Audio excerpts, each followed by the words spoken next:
Bisa tolong ambil diamankan dulu.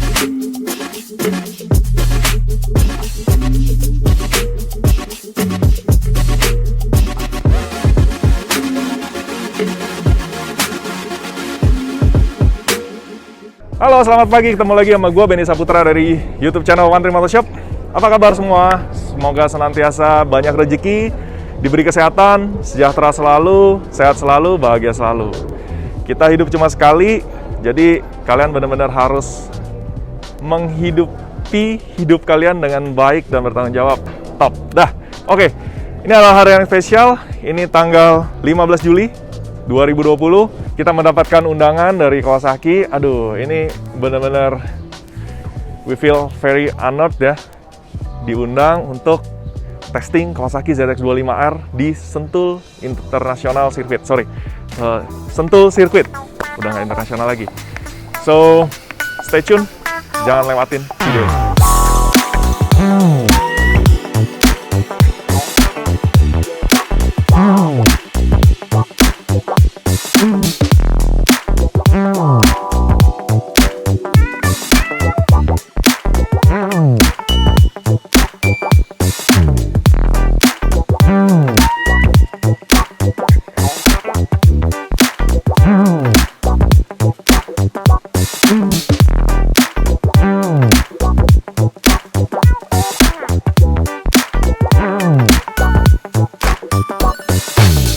Kawasaki Indonesia mengadakan sirkuit test atau track test ZX25R. Nah, Dunlop nih. Dunlop ini ban yang dipakai di ZX25R nanti dan yang dipakai sekarang untuk tes. Jadi ini mestinya event media dan blogger dan beberapa tamu lainnya untuk testing. Ini deretannya nih. Ninja hijau ini nih. Nah, inilah deretan Kawasaki Ninja 250-nya nih. 2 ZX25R. Green Ninja T. Ini yang dipakai buat tes. Semuanya versi stok. Hanya saja bannya sudah di-upgrade menggunakan Dunlop yang dipakai di RRC. Jadi pure. Kita bisa testing. Terus ini juga di-display warna-warna pilihan ZX25R supaya kalian bisa melihat dengan lebih jelas lagi. Kalau gua sih ya, gue suka ini nih. Black. Simple, muscle, lekuk bodinya mantap, simplicity-nya yang bikin mantap sebenarnya. Lalu ini ada tipe flagship Kawasaki KRT Edition. Lalu ini ada satu tema warna lagi, yang sebenarnya warna kombinasi ini bukan hal yang baru. Kalian tahu di Ninja 250 2015 itu ada tricolor ini, dan ini dikeluarkan kembali dengan konsep yang berbeda. Dan ini yang warna baru dan paling hot, warna biru, candy. Dan berdasarkan info dari pihak yang bisa dipercaya, ini warna ini adalah motor warna yang terjual paling banyak. Ya, tidak mengejutkan ya, karena kenapa? Warna ini sungguh sangat menarik. Warna baru lagi di Kawasaki. So, nanti kita akan dapat tes di jam 2, grup 9. Nanti kita akan pasangin GoPro supaya kalian bisa lihat, dan gue akan coba, nanti gue akan mencoba untuk mengekspresikan rasanya apa sih ZX25R itu, capability-nya seperti apa, dan kira-kira apa yang kalau di-improve bakal lebih enjoyable lagi. So, stay tune terus. Cuma ada beberapa hal nih. Gue ada beberapa rahasia yang gue mau kasih tahu lu. Nah, tadi saat berbincang-bincang dengan pihak KMI, desainer utamanya adalah desainer dari motor Kawasaki Ninja H2. Jadi project design leadernya adalah orang yang sama. That's why, no wonder kalian bisa melihat beberapa ciri khas seperti di sini. Jadi kalau fasa depan sebenarnya sih emang udah ciri Kawasaki lah ya. Kalian bisa lihat ini dari ZX636, dari Ninja 250 2018 juga. Lampu masih menggunakan yang sama. Jadi lampu yang sama digunakan banyak motor Kawasaki loh. Dari Ninja 250, Ninja 650, versi 650, versi 1000, dan sekarang ZX25R.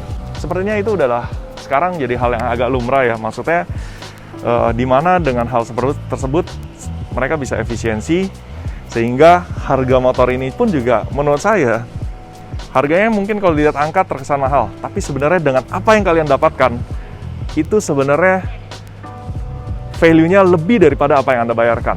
Jadi it's a good point. Terus yang saya ngomong desain itu nih, desain paruh ini sesuatu yang baru nih, ya kan? Desain paruh ini, dan ada beberapa elemen ciri khas dari H2. Kalian lihat sirip ini? Ini adalah sirip yang kalian bisa temukan juga di H2. Lalu di sini ada fin ciri baru Kawasaki. Tangkinya whole new design, tailnya juga whole new design, walaupun lampu yang masih digunakan adalah lampu yang sama di motor ZX 636 2019, Ninja 250 2018 up, dan beberapa motor lainnya. Segitu aja yang gue bahas. Ini grup udah mau jalan nih. Kalian pengen denger dong suaranya. Ini ada grupnya Pak Iwan Banaran, ada Den Dimas, lalu ada Jakarta Road. Siapa yang nggak tahu? Pasti semua tahu.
Udah selesai testingnya, cuma dibatesin 2,5 lap lah ya, 2,5 lap, tapi cukup mendapat mengorek karakter dan informasi yang bisa didapat dari motor ini. Mungkin kalian juga udah dengar dari para vlogger dan blogger dan para rider yang lainnya, gimana sih karakter motor ini. Jadi gue akan bahas dari sudut pandang gue ya. Karena remnya masih standar, bawahnya memang kita tahu dia pakai rem dari, kelihatannya ini Tokicho ya, cukup besar, dari Z1000. Disknya tapi cuma 310 mili. Master remnya saya awalnya cukup sanksi karena ini master rem yang sama di R6N. Saat dites sentul apakah brakingnya cukup kuat atau tidak ketika kalau misalnya kita hard braking terus menerus. Dan ternyata menurut saya brakingnya overpower. Saya sempat sebelum jalan lever saya tinggiin karena saya takut ambles. Saya coba feel awalnya. Untuk saat slow speed sih ya brake gitu ya. Cuma begitu saya udah mulai R3 S kecil, di situ saya baru benar-benar merasakan bahwa the suspension is really good. Daya damping resapannya itu enak, rebound feel-nya. Walaupun di sini nggak ada setelan rebound, jadi nggak ada setelan rebound, nggak ada setelan compression, nggak ada setelan preload spring. Dengan saya bobot 93 kilo, motor ini shock depannya saya sudah cukup sangat puas. In control, stabil, even kalau misalnya tadi ada sedikit deviasi, sedikit out of control, tapi gampang dikoreksinya. Ini top sekali, saya suka banget.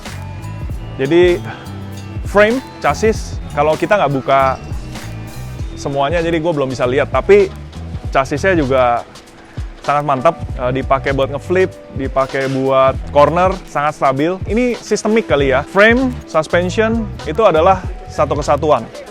Dan ini racikannya top. Ya awalnya gue kepikiran untuk ini motor harus pakai double disc supaya brakingnya cukup, tapi ternyata segini aja kuat banget. Mungkin yang akan gue ganti hanyalah ya kalau kaliper mungkin kaliper selang sama master aja. Aduh, sangat mumpuni. Top. Di luar ekspektasi. Engine karakter. Mesinnya screaming banget. Jadi maksimum RPM-nya di 18.000, tapi tadi kita pakai sampai 17 ribuan. Power delivery baru benar-benar berasa, atau buat ngangkat ya, kalau di dalam track ya, itu kalau kita bisa pakai di atas 10.500. Di atas 10.500 itu kita harus maintain di situ. Karena begitu di bawah 10.500, jujur agak loyo. Tapi ya nggak tahu kalau buat dipakai di harian. Mungkin kalau dipakai harian, lebih comfort karena lebih soft, nggak terlalu begajulan gitu ya bahasanya. Gimana ya bahasanya? Tapi ya kita belum tahu juga nih, kalau sampai ECU-nya diganti dengan ECU standalone, di reprogram, fully reprogram, apakah bisa berubah semua karakternya? Nah itu yang akan nanti kita lihat atau kita tahu setelah kita ada pengembangan lah. Salah satunya mungkin Bro Freddy dari Ultraspeed mengembangkan Eraser ZX25R. Nah ini pasti jauh lebih menarik. Shock belakang, posisi saya 93 kilo, posisi apa adanya, setup dari pabrikan. Ini juga spesial. Ini bikinnya nggak sembarangan. Semuanya menurut saya benar-benar di reset. Jujur kata sama halnya seperti saya pakai 250 cc-nya merek Honda. Suspensi standar sangat juga mumpuni. Kalau memang mau lebih, tentu ada beberapa area seperti high compression-nya, terus rebound feel-nya, itu sebenarnya bisa di-adjust lagi. Tapi ya karena ini kan non-adjustable, hanya spring preload-nya. Tapi udah cukup banget. At least dengan suspensi standar pun lu bisa benar-benar having fun on the track tanpa khawatir isu safety ataupun nggak dapat racing line atau apapun. Dan kalian mungkin udah tahu belum sih bahwa motor ini pakai throttle by wire, udah nggak pakai lagi throttle kabel gas. Nah di sini saya merasa agak sedikit miss ya. Dan saya rasa nanti solusinya tentu begitu udah pakai ECU racing, TPS map-nya bisa kita atur sehingga jauh lebih agresif untuk penggunaan track. Tapi saya rasa kalau untuk penggunaan di jalan raya nggak ada masalah. Ergonomi tinggi 180 di sini masih sangat oke. Saya nggak berasa saya dudukin motor yang terlalu kecil. Motornya juga masih mumpuni untuk mengakomodir badan saya. Ban tadi nggak pakai ban Dunlop Sportmax yang ini, tapi kita pakai Dunlop Alpha 13. Dunlop Alpha 13 adalah ban yang dipakai di balap ARRC juga, dan emang saya suka ban itu. Baik dari kontur, kompon, feel, saat high temperature juga dia masih gigitnya, karakternya masih oke. Tadi pakai 1270, belakang 1660, dan it's good.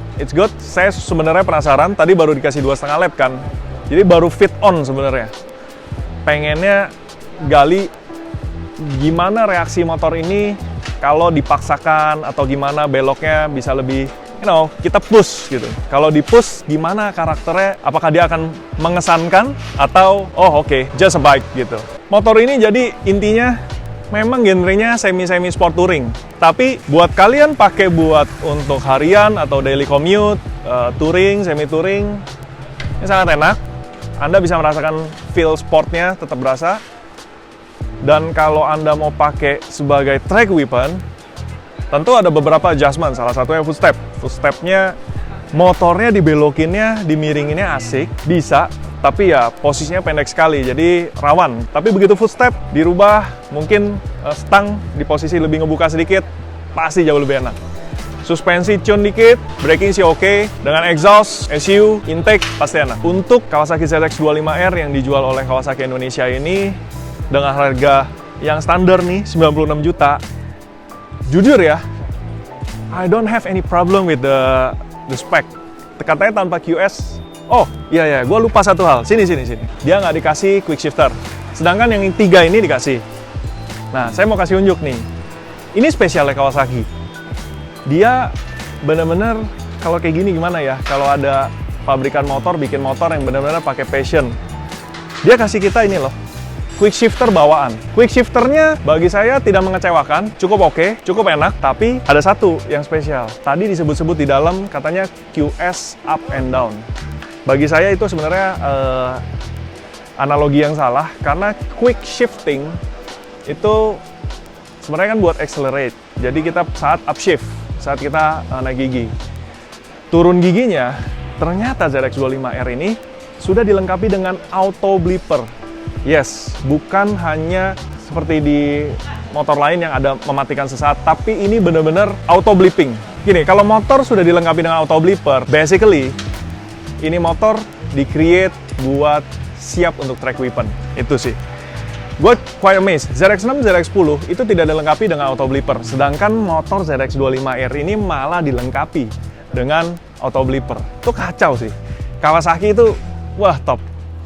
Buat kaum motoris yang benar-benar dalam, dapat motor pabrikan kasih all out kayak gini, itu kita happy. Begini menurut saya seharusnya pabrikan dalam membuat motor, dia seperti membuat karya seni. Jangan setengah-setengah, semua karya seni tentu harus ekspresif dan benar-benar bagus sesuai dengan apa yang diinginkan saat itu oleh desainernya. Ini all out. Ini motor top. Saya suka banget, dan harganya segitu, 96 juta untuk yang standar, dan 112 juta untuk yang ABS plus quick shifter. Menurut saya worth it sekali.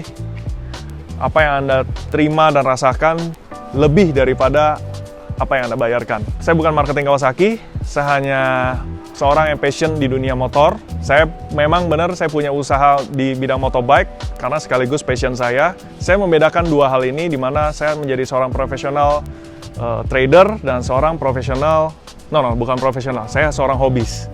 Dan kalau hari ini kita di sini, murni emang kerinduan atau kesukaan gue ya, passion gue di motor. Gue bahas motor ini, gue nggak berusaha untuk menjual motor ini lebih laku, karena you'll see, time will tell, ini motor bakal meludak di pasaran, karena motor yang memang bagus. Harganya bagus, motornya bagus, sensasi dan experience yang akan kalian terima itu akan sangat sepadan. Oke, jadi gue udah nggak bisa apa-apa lagi, kita tunggu aja nanti di awal Agustus. Semoga Kawasaki Indonesia segera mendeliverikan motor unit kita, tapi sedihnya adalah, motor yang kita beli kan rencananya untuk development parts. Jadi, I think saya harus mendapatkan satu unit lagi untuk bermain. Oke, thank you banyak buat kalian yang udah nonton YouTube kita.